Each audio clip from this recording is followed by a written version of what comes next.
Speed has always seduced nations into believing they can outrun danger. But on the morning of June 8, 1966, the fastest bomber ever built proved that no amount of speed can outrun a moment of carelessness. That was the day America lost its Mach 3 Valkyrie, not to enemy fire, not to mechanical failure, but to a publicity photograph. 2 men died in the skies above the Mojave Desert because someone decided that a picture for an engine manufacturer's advertising campaign was worth putting a £500,000 experimental aircraft into close formation with 4 smaller jets. The collision that followed destroyed more than metal and flesh. It destroyed the last credible argument for building a weapon that the world had already decided it did not need. The story of the XB-70 Valkyrie is not merely a story about a crash.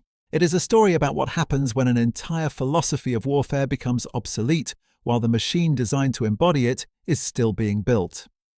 To understand why the Valkyrie existed, you have to understand the terror that gripped American strategic planners in the mid-1950s. The Soviet Union possessed nuclear weapons. It possessed bombers capable of delivering those weapons to American cities.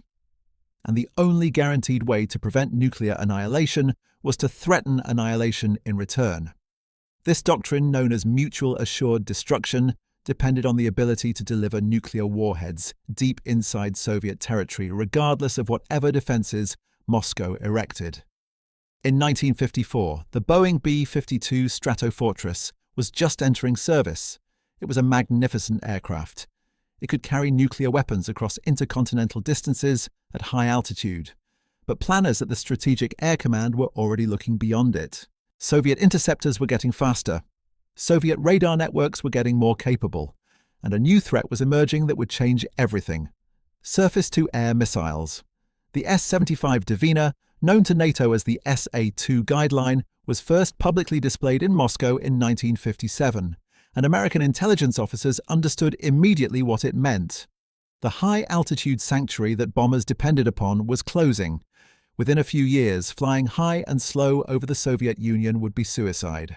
The answer, or so it seemed at the time, was to fly higher and faster than any missile or interceptor could reach. Not just a little faster, dramatically faster, 3 times the speed of sound. Mach 3, at 70,000 feet. An aircraft cruising at that speed and altitude would cross a radar station's coverage zone so quickly that ground controllers would barely have time to identify it, let alone guide a missile to intercept it. The bomber would be above the interceptors, ahead of the missiles, and gone before anyone could react. This was the promise that gave birth to the Valkyrie. The Air Force opened a formal competition on August 30th, 1957, inviting proposals from Boeing and North American Aviation. The operational requirements issued on September 18th were staggering. On December 23rd, 1957, North American Aviation was declared the winner. A Phase 1 development contract was signed on January 24th, 1958, and in February of that year, the Air Force designated the project B-70, with prototypes carrying the X experimental prefix. The name Valkyrie was chosen from roughly 20,000 entries submitted in a United States Air Force naming contest. In Norse mythology, the Valkyries were the choosers of the slain, the warrior maidens who decided which fallen heroes would be carried to Valhalla. It was a name that promised power, destiny, and invincibility. Whether the name carried a darker omen, nobody considered at the time. The aircraft had to cruise at Mach 3 or faster. It had to operate above 70,000 feet.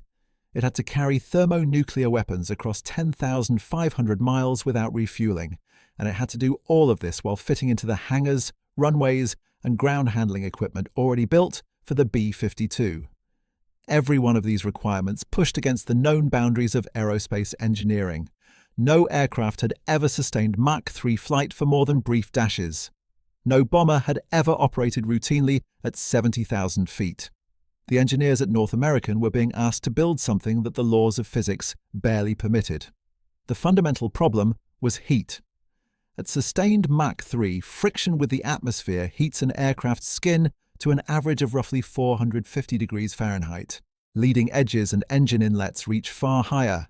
Aluminum, the standard material of jet-age aviation, loses its structural strength above approximately 300 degrees. It was simply useless for sustained supersonic cruise. North America's engineers answered with an innovation that had never been attempted at this scale. They built the airframe from brazed stainless steel honeycomb sandwich panels. Two thin sheets of stainless steel bonded onto a hexagonal stainless steel core. The technique was so new that the company had to invent the fabrication methods and quality control procedures as they built the aircraft. Titanium was used for the forward fuselage, leading edges, and other areas that experienced the most extreme temperatures. The result was an aircraft that could survive in a thermal environment that would have melted a conventional bomber. But surviving heat was only half the challenge. Making a 500,000-pound aircraft fly efficiently at Mach 3 required aerodynamic solutions that bordered on the revolutionary. North America's engineers seized on a principle called compression lift. At sustained, supersonic speed, the shockwave generated beneath an aircraft can be captured and used to provide additional lift. The Valkyrie was designed around this principle. A flat-bottomed engine box housing 6 General Electric YJ-93 engines side by side produced a powerful shockwave from its leading edge. At Mach 3, that shock swept back approximately 65 degrees and trapped a high-pressure region beneath the enormous delta wing. This compression lift provided an additional 5% or so of the aircraft's total lift, a seemingly modest figure that translated into enormous fuel savings and range extension over thousands of miles of supersonic cruise. The Valkyrie's most distinctive feature, its folding wingtips, served this principle directly. The outer 20 feet of each wing could be hydraulically drooped to 25 or 65 degrees during supersonic flight. This trapped the high-pressure air beneath the wing, preventing it from spilling sideways, and added directional stability that allowed the designers to use smaller, lower-drag vertical tail surfaces. No aircraft before or since has used compression lift so aggressively. 6 General Electric YJ-93 afterburning turbojet engines powered the beast. Each produced approximately 19,900 pounds of thrust dry and roughly 28,000 pounds with afterburner. They breathed through sophisticated variable geometry, mixed compression inlets that adjusted automatically to prevent a phenomenon called unstart, a violent expulsion of internal shock waves that could cause catastrophic asymmetric thrust. The aircraft carried over 41,000 gallons of JP6 jet fuel, which served double duty as a thermal sink. Fuel was circulated through heat exchangers to cool cabin air, electronics, and hydraulics before being burned in the engines. The aircraft was its own cooling system. The Valkyrie was enormous, 185 feet 10 inches long, a wingspan of 105 feet, nearly 31 feet tall at the twin vertical stabilizers. Empty, it weighed roughly 230,000 pounds. Fully fueled and ready for flight, approximately 521,000 pounds. The crew sat in individual ejection capsules rather than conventional ejection seats. Clamshell doors closed around each pilot, sealing them inside a protected shell that could be ejected at any speed up to Mach 3 and any altitude up to 80,000 feet. An inflatable airbag in the base of each capsule was designed to cushion the impact of landing. These capsules would soon be tested in the most terrible way imaginable. Even getting the Valkyrie into the air had been an ordeal that consumed years and tested the patience of everyone involved. Fuel tank sealing proved nightmarishly difficult. The stainless steel honeycomb panels that formed the fuel tanks required epoxy sealants developed specifically for the program, and many of those sealants failed repeatedly under the thermal cycling of supersonic flight. Fuel leaks delayed the first flight by roughly 18 months. Some tanks were never sealed satisfactorily and were simply left unused throughout the entire test program. On May 7, 1965, a 3-foot section of the wing apex tore away during flight, sending debris into the engine intakes and damaging 5 of the 6 engines. The pilots brought the aircraft home safely, but the incident demonstrated how unforgiving Mach 3 flight was.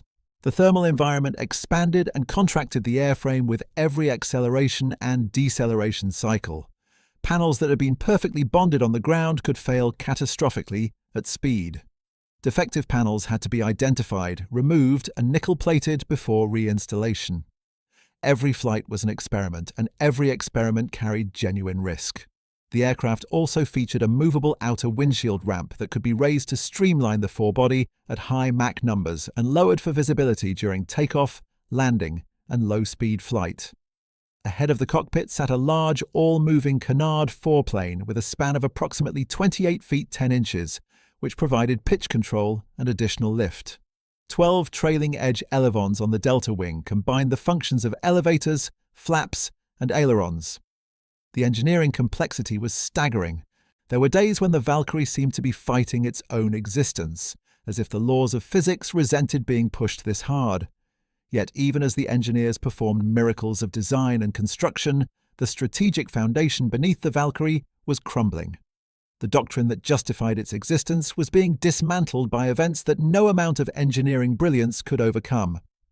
On May 1, 1960, a Soviet S-75 Dvina missile battery near Sverdlovsk shot down a Cu-2 reconnaissance aircraft cruising above 70,000 feet.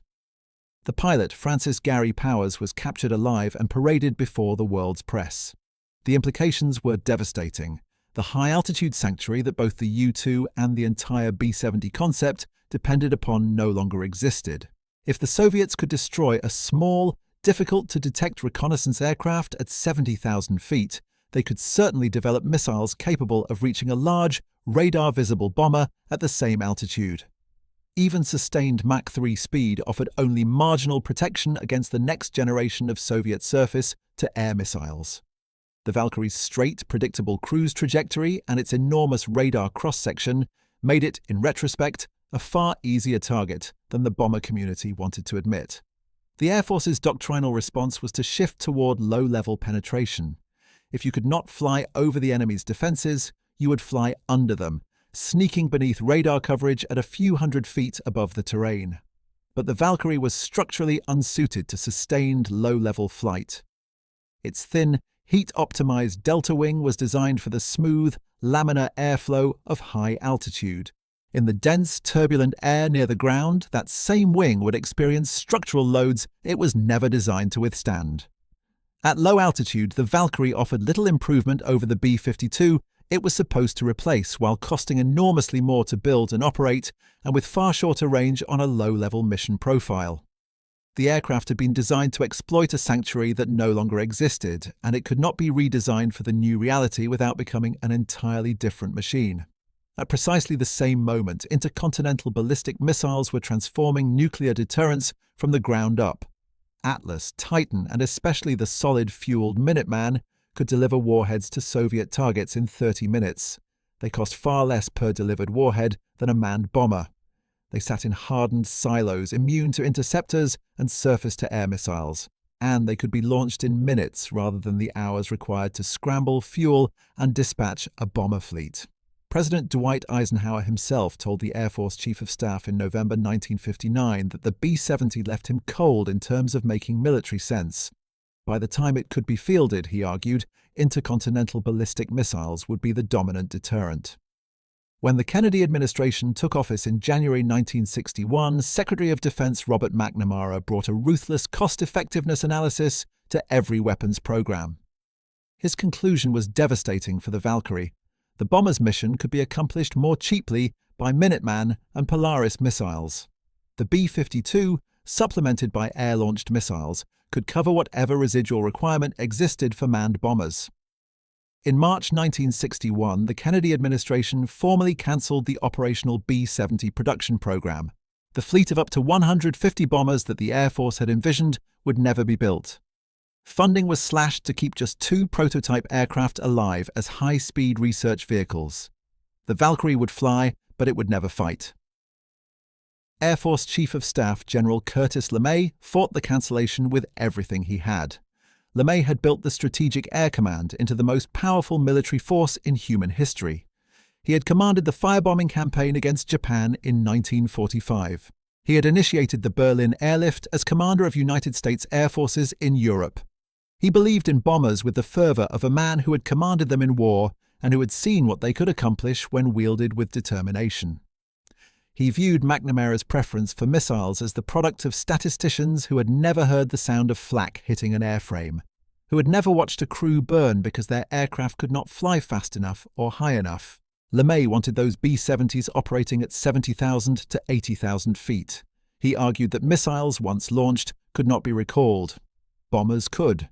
A bomber force provided flexibility that a missile force never could. A president could order bombers airborne as a show of resolve and then call them back if the crisis was resolved. Missiles offered no such option.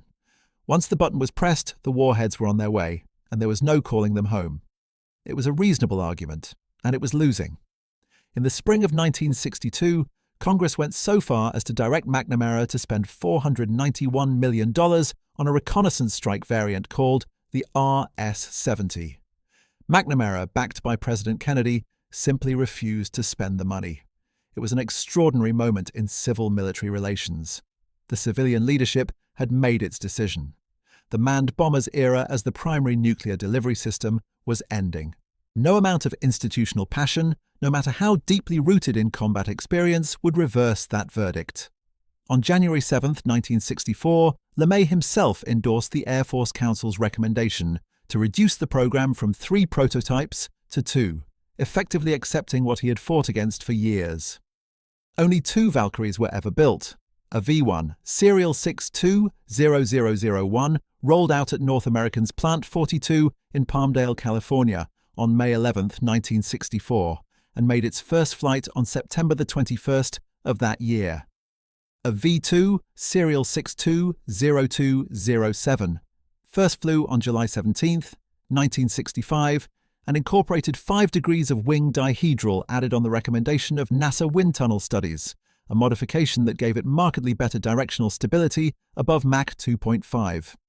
A V-1 reached Mach 3.02 at 70,000 feet on October 14, 1965. A V-2 reached Mach 3.08 at approximately 72,000 feet on April 12, 1966. A third prototype was cancelled during early manufacture and never completed. With the bomber mission dead, both aircraft were assigned to a joint Air Force and NASA research program. Their primary purpose now was supporting the National Supersonic Transport Program, America's answer to Britain and France's Concorde. The Valkyrie was the only aircraft in the world remotely comparable in size and speed to a proposed supersonic airliner. Its research value was genuine, even if its military future was gone. By June 1966, AV-2 was on the verge of being formally transferred to NASA's Flight Research Center at Edwards Air Force Base for the next phase of supersonic transport research.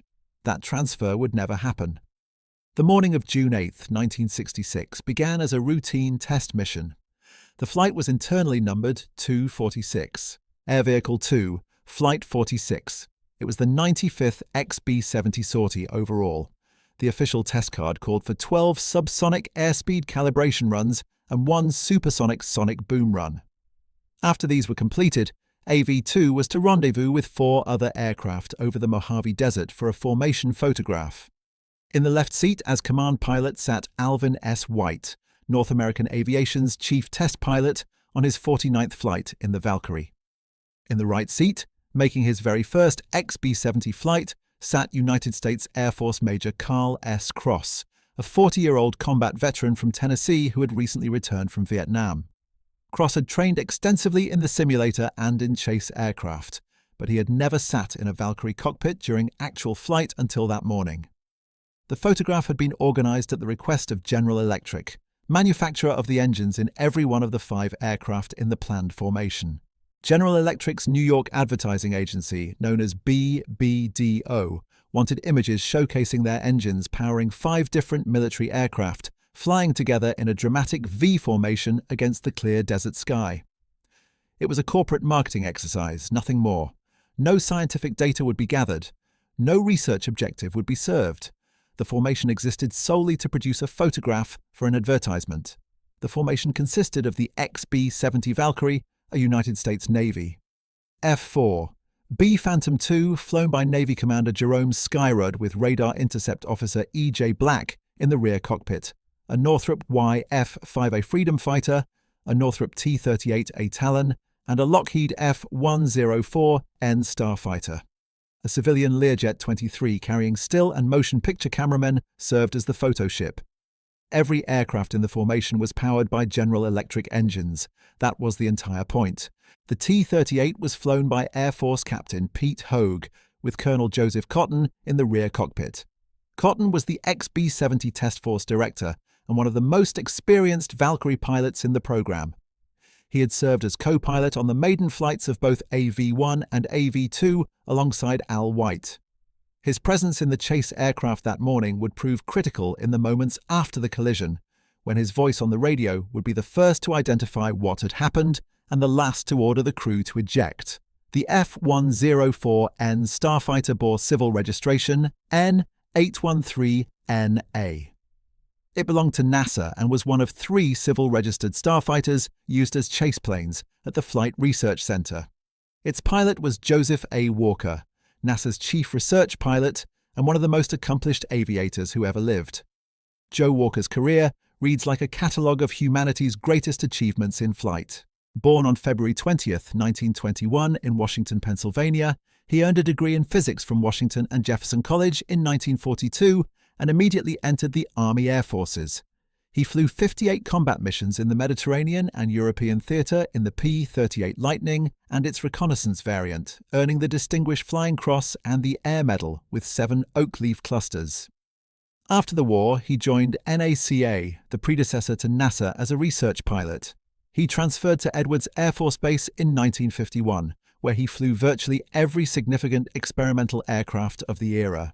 The Douglas D-558 Skystreak, the Douglas D-558-2 Skyrocket, the Bell X-1, the Douglas X-3 Stiletto, the Northrop X-4 Bantam, the Bell X-5. In 1958, he was one of 9 pilots preliminarily selected for the Air Force's Man in Space. Soon as programmed, the first formal astronaut selection list in history. Walker became the first NASA pilot to fly the North American X-15 rocket plane. He made 25 X-15 flights between March 1960 and August 1963. On January 17, 1963, he flew the X-15 to 271,000 feet, more than 51 miles above the Earth, surpassing the Air Force's 50-mile boundary of space. On July 19, 1963, he reached 347,800 feet, over 106 kilometers. On August 22, 1963, he flew to 354,200 feet, roughly 67 miles, crossing the internationally recognized 100-kilometer boundary of space, known as the Kármán line. That flight set an unofficial world altitude record for a winged aircraft that stood for over 40 years, until Spaceship One exceeded it in 2004. By the internationally accepted standard, Joe Walker was the first person to fly to space twice. He later made 35 flights in the Bell Lunar Landing Research Vehicle, developing the techniques that Neil Armstrong would use to train for the Apollo 11 lunar landing. Walker had received the Collier Trophy, the Harmon International Trophy, and the Ivan C. Kincheloe Award. He was, without question, one of the most important test pilots of the 20th century. And on June 8, 1966, he was assigned to fly wing position in a formation assembled for an advertising photograph. The Valkyrie completed its test cards normally that morning. The calibration runs went smoothly. The sonic boom pass produced clean data. Everything was routine. Then a V-2 descended to rendezvous with the 4 smaller jets at roughly 25,000 feet over the desert northeast of Barstow. The sky was clear and the visibility was essentially unlimited. Perfect conditions for photography. Perfect conditions for a disaster that nobody anticipated. The formation settled into a wedge, the T-38 positioned off the Valkyrie's left wingtip. The F-4B tucked into the left slot inboard of the T-38. Walker's F-104N held position close to the Valkyrie's right wingtip. The YF-5A flew outboard on the right. The Learjet maneuvered behind and to the side for camera angles. For approximately 40 minutes, the formation held position while photographs were taken from multiple angles. 40 minutes is an extraordinarily long time to hold tight formation. The concentration required is intense. Muscles cramp. Attention wanders. The tiny corrections that keep one aircraft from drifting into another become increasingly difficult to maintain as fatigue accumulates. The XB-70 was required to fly straight and level at modest subsonic speed, with a small fighter parked deep inside the wake of its enormous drooping right wing. The hazards of this configuration were not, in 1966, well understood. The science of wake turbulence was in its infancy. The invisible tornadoes that trail from every aircraft's wingtips were a known phenomenon, but their strength and the danger they posed to smaller aircraft flying in close proximity were not yet fully appreciated. That gap in knowledge was about to be closed in the most catastrophic way possible. At approximately 9:26 in the morning, with the planned photo shoot essentially complete, Walker's F-104N drifted into contact with the XB-70's right wingtip. What happened next unfolded in seconds. The horizontal stabilizer of the F-104, the small T-tail at the top of the starfighter's tall vertical fin, made first contact with the leading edge of the Valkyrie's drooped right wingtip. The investigation board later recovered a section of that horizontal stabilizer, carrying the unmistakable imprint of the Valkyrie's formation light, embedded within roughly 8 feet of the wingtip.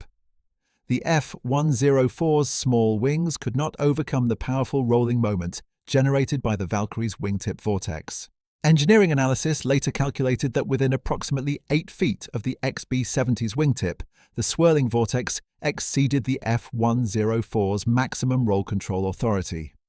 Once the starfighter entered the vortex core, a roll over the top of the Valkyrie was effectively inevitable. The F-104 pitched up and rolled inverted to its left. Upside down, the starfighter slid across the top of the XB-70's fuselage, its airframe shearing off the entire left vertical stabilizer and most of the right vertical stabilizer. The F-104 then exploded into a fireball, struck the upper surface of the Valkyrie's left wing, and tumbled away in flames. Joe Walker was almost certainly killed instantly. The medical examiner later determined that the XB-70's vertical stabilizer had cleaved both the starfighter's cockpit and Walker's flight helmet in half. In the T-38 chase aircraft, Colonel Joseph Cotton's voice cut across the radio frequency. Mid-air. Mid-air. Almost simultaneously came the calls identifying that both vertical stabilizers had been destroyed and warning the Valkyrie crew to prepare to eject. Inside the cockpit, Al White and Carl Cross had felt only a distant thump. They were initially unaware that their own aircraft had been struck. The radio frequency was saturated with overlapping transmissions, almost unintelligible. White later recalled turning to Cross and asking, "I wonder who it is." For approximately 16 seconds, the Valkyrie continued flying straight and level. This was a peculiarity of its enormous mass and the residual stability of its delta wing. Jet fuel streamed from ruptured tanks in the damaged left wing. Then the directional control that the missing vertical fins had provided was overwhelmed. The aircraft yawed violently, rolled inverted, and pitched nose down. Within seconds, it had departed into an unrecoverable flat spin with a section of the outer left wing breaking away. Cotton's radio call sharpened. The B-70 is turning over on its side and starting to spin. Bail out. Bail out. Al White had only seconds. His trained reaction was immediate. Get the seat retracted into the capsule. Get the clamshell doors closed. He fought the rising forces from the developing spin and pulled the retraction handle. But as the clamshell drove shut, his arm had not fully cleared the closing mechanism. The clamshell crushed down on it, trapping it in the gap. White wrestled his arm free, fighting against forces that were trying to pin him forward in his seat, and activated the ejection sequence with literally seconds to spare. He later estimated that another couple of seconds would have made ejection impossible. The forces would have pinned him forward, unable to reach the retraction handle, just as he believed had happened to Carl Cross. White's capsule cleared the Valkyrie, but his ordeal was not over. In the chaos, the impact attenuation airbag beneath the capsule floor failed to deploy. The capsule struck the desert floor at an estimated 33 to 44 times the force of gravity, partially tearing the seat from its mountings and leaving the imprint of White's heels in the capsule floor. He suffered a broken arm, a dislocated shoulder, back injuries, and severe bruising. But he was alive. He extricated himself through an 18-inch gap in the damaged capsule doors, wrapped himself in his parachute against shock-induced cold, and waited for rescue. NASA pilot Don Malik and flight surgeon Dr. Jim Roman reached him by helicopter a short time later, following 2 columns of black smoke rising from the desert. Carl Cross never escaped. The investigation later determined from wreckage evidence that he had pulled one of his ejection handles. But the rapidly building forces of the flat spin had likely prevented the seat retraction system from overcoming the centrifugal load on his body. Trapped forward in the cockpit, The clamshell unable to close around him, he could not complete the ejection sequence. Cross rode the Valkyrie into the ground and was killed on impact. It was his first flight in the aircraft. He was 40 years old. He left behind a wife named Margaret and children in Tennessee. Less than 2 minutes after the initial collision, AV-2 pancaked flat into the desert floor north of Barstow, California. The wreckage of Walker's F-104 had already impacted miles away across the desert. 2 of the finest pilots in the United States were dead. Over $700 million worth of aircraft lay scattered across the Mojave. The investigation that followed made uncomfortable reading for everyone involved. The accident board determined that the photo shoot should never have been permitted. Air Force Secretary Harold Brown stated publicly that the mission was of questionable propriety. It violated a Department of Defense directive requiring all requests for Air Force assistance with commercial or advertising photography to be cleared at a high level. The XB-70 was far too valuable and far too few in number to risk in close formation with smaller aircraft for a marketing photograph. Only 2 of these aircraft had ever been built. Now one of them was scattered across the desert floor, and 2 pilots were dead because an engine company wanted a better advertisement. The board found that the flight had gone forward under continued pressure from General Electric's marketing division and its New York advertising agency. Proper Air Force clearance procedures had not been followed. The chain of approval that should have prevented a one-of-a-kind experimental prototype from being used in a commercial photography mission had broken down at multiple levels. Careers ended as a result. Air Force Secretary Brown relieved Colonel Albert M. Cates, Director of Systems Test at the Air Force Flight Test Center, of his post. 2 other colonels received formal reprimands. A collateral investigation board was convened to assign individual responsibility, reportedly at the urging of a congressional appropriations chairman who demanded to know how such a flight had been authorized. The contemporary press was blunt. It had taken just 3 seconds for the United States to lose 2 irreplaceable test pilots and a one-of-a-kind experimental aircraft in a flight arranged for an engine manufacturer's advertising department. The investigation also addressed the aerodynamic cause. The board concluded that Walker's poor sightlines from the F-104 cockpit made it nearly impossible for him to perceive his slow, lateral drift toward the Valkyrie's drooped wingtip. He likely held station visually on the bomber's fuselage, well forward of his own position, without adequate cues to detect his sideways movement. Once the starfighter entered the wingtip vortex region, the rolling moment overwhelmed the small aircraft's controls. The collision was effectively inevitable from the moment the drift began. Wake vortex behavior was poorly understood in 1966. Formal wake turbulence research was in its infancy. The XB-70 collision would become a landmark case study that accelerated research into wingtip vortices, phenomena now understood as miniature tornadoes trailing every aircraft. That research directly informed the wake turbulence separation standards used in commercial aviation worldwide today. The destruction of AV-2 was, in practical terms, the end of the XB-70 as a serious research program. AV-2 had been the better aircraft of the 2 prototypes. Its 5-degree wing dihedral gave it genuine Mach 3 capability, while AV-1 was limited by directional stability problems to approximately Mach 2.57. AV-2 had also carried over $50 million in NASA supersonic transport research instrumentation, all of which was lost in the crash. The aircraft that was supposed to help America build its own supersonic airliner was gone. A V-1 continued flying, but its limitations meant it could never fully replace what had been lost. It participated in the National Sonic Boom program from November 1966 through January 1967, flying carefully instrumented passes over test structures near Edwards to measure sonic boom overpressures. The data proved invaluable but deeply inconvenient for supersonic transport advocates. Tests demonstrated that sonic booms from a large aircraft at high altitude were not dissipated harmlessly by the time they reached the ground. Overpressures were high enough to cause structural damage. Aircraft maneuvers such as turns could double the overpressure footprint by focusing the shock wave.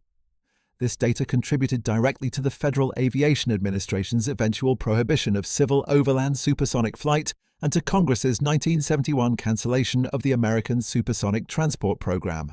By late 1968, NASA and the Air Force concluded that the Lockheed YF-12, flying on operational SR-71 hardware, could log more Mach 3 time in a single flight than the two XB-70s had recorded in the entire program. The Air Force withdrew. NASA wound it down. On February 4, 1969, AV-1 made its 83rd and final flight. NASA research pilot Fitzhugh L. Fulton and Air Force Lieutenant Colonel Emil Sturmthal flew the aircraft subsonically from Edwards Air Force Base to Wright-Patterson Air Force Base in Dayton, Ohio. NASA's Donald Malik, the same pilot who had rescued Al White from the desert nearly 3 years earlier, flew chase in a TB-58. Malik later recalled that the team did not want to land anywhere except Wright-Patterson. They felt that if they had to set down at any other field, the aircraft might still be sitting there, stuck, never to fly again. Fulton made a pass down the Wright-Patterson runway, set the Valkyrie down for the last time, taxied in, and handed the logbook to the curator of the National Museum of the United States Air Force. The last flight of the fastest bomber ever built ended not with a sonic boom, but with the quiet squeak of tires on concrete and the whine of 6 engines spooling down for the final time. The lifetime totals told the story of a program that had promised to reshape aerial warfare and instead became a cautionary tale. A V-1 flew 83 flights for 160 hours and 16 minutes.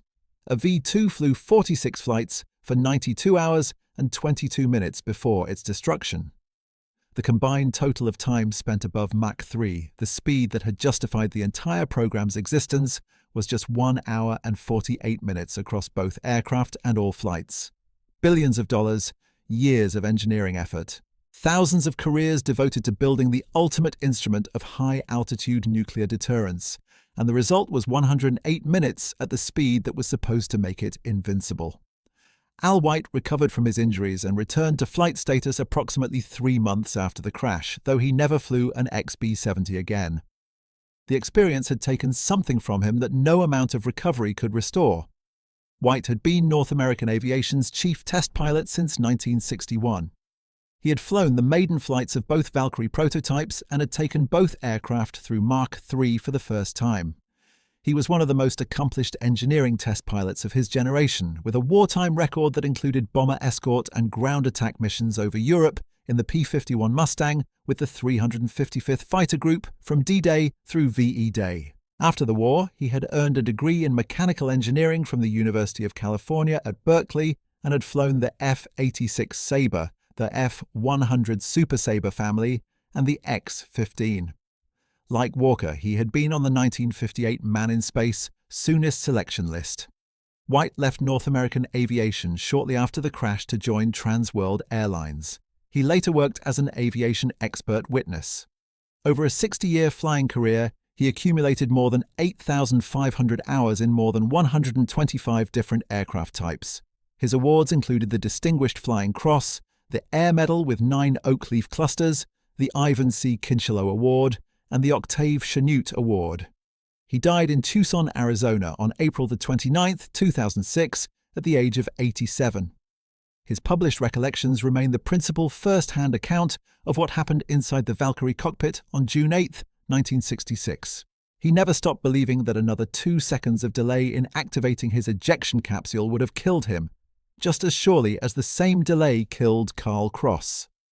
Carl Cross has been the most overshadowed of the 3 pilots by history. He was born on August 16, 1925, in the Chattanooga, Tennessee area. He was a career Air Force officer and a recent Vietnam combat veteran who had been brought into the XB-70 program in early 1966 as the Air Force began rotating new pilots into the Valkyrie ahead of its transfer to NASA. He was the 7th man assigned to the flight test program. He had trained extensively in the simulator and in the TB-58A chase and training aircraft. He had studied the systems, memorized the procedures, and prepared himself as thoroughly as any professional aviator could. None of that preparation could help him when the aircraft entered a flat spin and the centrifugal forces pinned him forward in his seat, unable to complete the ejection sequence. He was 40 years old. He is buried at Forest Hills Cemetery in Chattanooga. Joe Walker's contributions to aerospace were recognized belatedly. Because of NASA policy at the time, he had never received astronaut wings during his lifetime, despite having flown above the internationally recognized boundary of space twice. NASA corrected this injustice on August 23, 2005, nearly 40 years after his death, when it posthumously awarded him astronaut wings. The Valkyrie left behind legacies that outlasted the program itself, though none of them were the legacy its creators had intended. Sonic boom data from the National Sonic Boom Program shaped international policy on supersonic overland flight for decades. Materials and structural techniques pioneered for the stainless steel honeycomb airframe informed subsequent high-temperature research, with some lineage tracing forward to thermal protection concepts for the Space Shuttle. The compression lift principle, while never again applied as aggressively, contributed to aerodynamic understanding that influenced the Rockwell B-1 Lancer program of the 1970s. And there was one final ironic legacy. In the late 1950s, the Soviet Union had been so alarmed by the prospect of a Mach 3 American bomber that it accelerated development of an interceptor to counter the threat. When the B-70 production program was cancelled in 1961, the Soviets continued their interceptor program anyway, partly because the Lockheed SR-71 Blackbird reconnaissance aircraft now posed a similar high-altitude, high-speed challenge. The result was the Mikoyan-Gurevich MiG-25 Foxbat, a Mach 2.8 interceptor that became one of the iconic Soviet aircraft of the late Cold War. The Valkyrie never flew a combat mission, but the ghost of its threat helped produce a fighter that served for decades. The broader argument the Valkyrie had been built to settle was settled against it long before the crash. The strategic triad of intercontinental ballistic missiles, submarine-launched ballistic missiles, and the B-52 force with standoff weapons had displaced the high-altitude penetrating manned bomber as the centerpiece of American deterrence. The Powers shoot-down of May 1, 1960, had already pushed bomber doctrine toward low-level penetration. The F-111 and the B-1 were designed from the start for that regime. The Valkyrie's combination of Mach 3 cruise and 70,000-foot altitude was a stunning engineering achievement and a stunning anachronism, a museum artifact in waiting from almost the moment it first flew. A V-1 still stands in Dayton, Ohio. It occupies a place of honor in the National Museum of the United States Air Force, the last physical evidence of what ambition and engineering genius could accomplish when pointed at a problem that history had already solved by other means. Visitors stand beneath its enormous delta wing and marvel at the scale of it, the audacity of building something so large and so fast in an era when computers still filled entire rooms. What the museum placard does not fully convey is the cost. 2 men who deserved better than to die for a photograph. A program that consumed billions and produced less than 253 hours of total flight time. And a lesson that every generation of military planners seems destined to relearn. The most dangerous moment for any weapons system is not when the enemy attacks. It is when the mission it was designed for ceases to exist, and the institution that built it refuses to accept that truth. The Valkyrie was the fastest bomber ever conceived. It was also proof that speed alone cannot outrun obsolescence. Sometimes the future arrives before the machine built to dominate it ever leaves the ground.